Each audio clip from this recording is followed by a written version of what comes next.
Howdy folks, Nathan Ladlin here, and I'm in Decano, Colorado at IMI Motorsport, and behind me is a 2014 Volkswagen CC. Now, we've recently tested the Volkswagen CC, we have a full review of it, and it's recently been updated. However, we have not taken it on the track yet, and this is the R line, so I am very excited to take it on the track, and that is coming up next.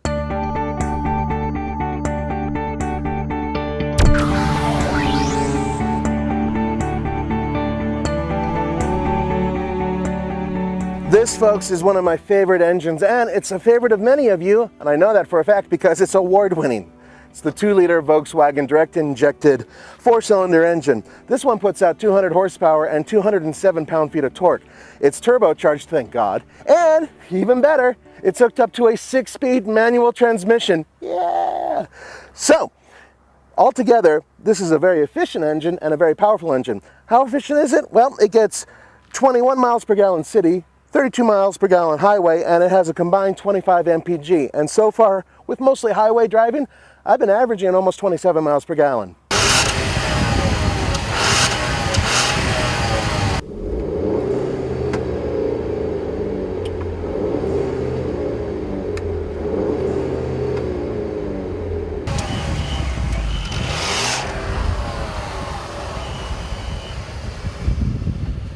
I love the engine, I love the car, and while you're going really fast from the inside it sounds pretty good, but from the outside it really doesn't sound all that impressive.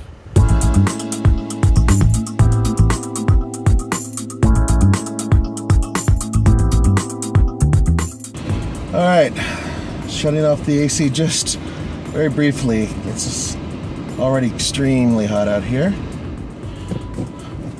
Okay, 0 to 60, 2014 Volkswagen CC R-Line. And I'm not going to mess with traction control this time. I'm going to rev it just a little bit. Kind of do a basic takeoff. Maybe about 3,000 RPM or so. And here we go.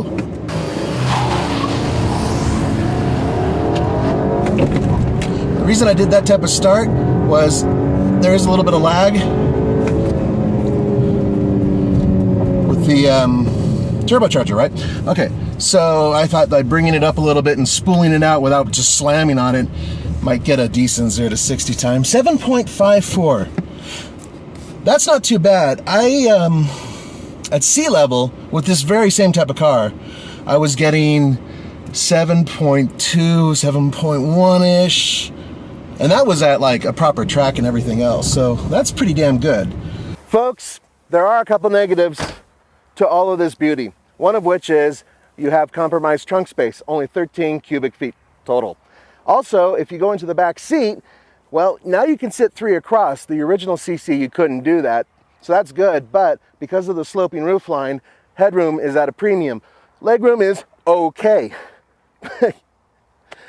But you know what? I mean, just look at the car. It is just beautiful. What elegant lines.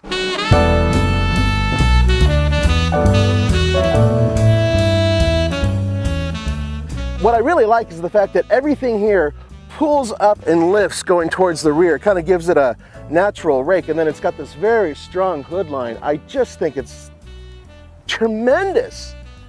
It's gorgeous. And you know what? It makes people who drive it look better. Now, how often can you say that? How often can you say, I get in a car and man, I'm even more attractive? It takes 10 pounds off this, it gives me hair, and bigger cojones because it's a manual.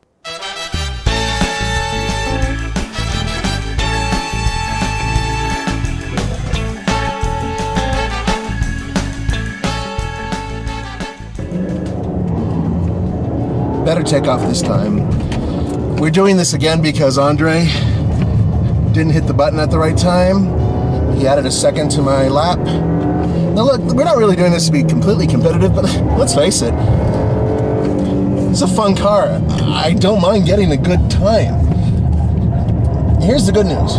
When you do these track runs, what it means to you, the consumer, is, hey, it stops good, it goes from 0 to 60 pretty quickly, good for merging, it has good passing power, which this one really does. When I take it through the canyon, oh dude, I didn't do that right. Actually, it might be okay. It's responsive, actually very good communications. It, you know, talks to you. You have a conversation with the steering wheel. By the way, the steering wheel itself, the actual material is excellent. Love the steering wheel. Uh-oh. Overcooked it. There goes my time. This is the corner that I always screw up on anyway. Still a lot of fun. There is a little bit of plow when you drive stupid, but it compensates with really good,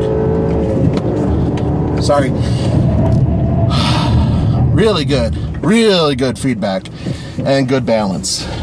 Well, I bet you can't see my head, and that's because the way the roof line slopes down, it's, well, slightly compromised headroom. Now, I can sit back here without my head really hitting hard on the roof, but, you know, look, I'm over 6 feet, and at 6'1"-ish, I can fit behind myself, but just barely, and there is enough room for me to sit with just a little bit of the roof touching the back of my head. So that's another compromise for the Volkswagen CC. Now, fortunately, there are no more compromises. The interior is exquisite. It is one of the best looking interiors in its class. And I mean, just touch everything. It feels good. Everything here feels quality. And at the end of the day, when you have a German car that has a really awesome interior and high quality, it makes you feel better about your daily driver. 116 even. Yeah, okay. So realistically, if I drove a perfect lap, probably 115. That's still pretty quick, right? I mean, yeah. All right. Good Volkswagen. Nice car.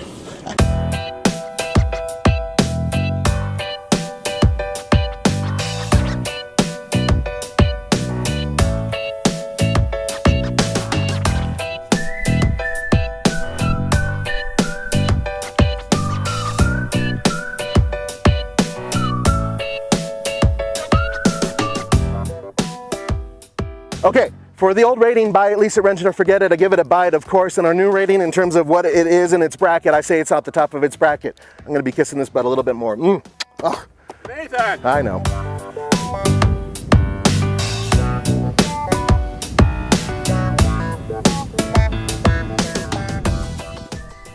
I gotta say thank you to our camera dude and producer, Andre, because he screwed up allowing me to go around this great track an additional time. It was fun. Hey guys, if you're in the Decano area or even in the Denver area, check out IMI. You can actually come up here and, for a small fee, test your car. Highly recommend it. It's a great little track. Now, about this wonderful Volkswagen CC. Yes, I love it. I will absolutely admit it. Biases open up. There it is right there. I like the car, and I liked it before too. On top of the fact that it's good looking and that it's pretty affordable, frugal, and a lot of fun to drive, this is a vehicle that I think is a great alternative to vehicles that are sort of somber, like let's say the Hyundai Sonata, which we recently tested, and other vehicles like the Nissan Altima, which we recently tested here. This is a car with a few issues, sure. It doesn't have a lot of backseat room, the trunk is kind of small, and for some of you out there, maybe you think that a German car should be a BMW or a Mercedes-Benz or an Audi. You know what? This is a great German car that's affordable and makes me feel like $1,000,000 when I drive it, and any car that makes you feel good is a good car. For the Fastlane Car, this is Nathan Adlin. Don't forget to go to tflcar.com for news, views, and real-world reviews. Adios!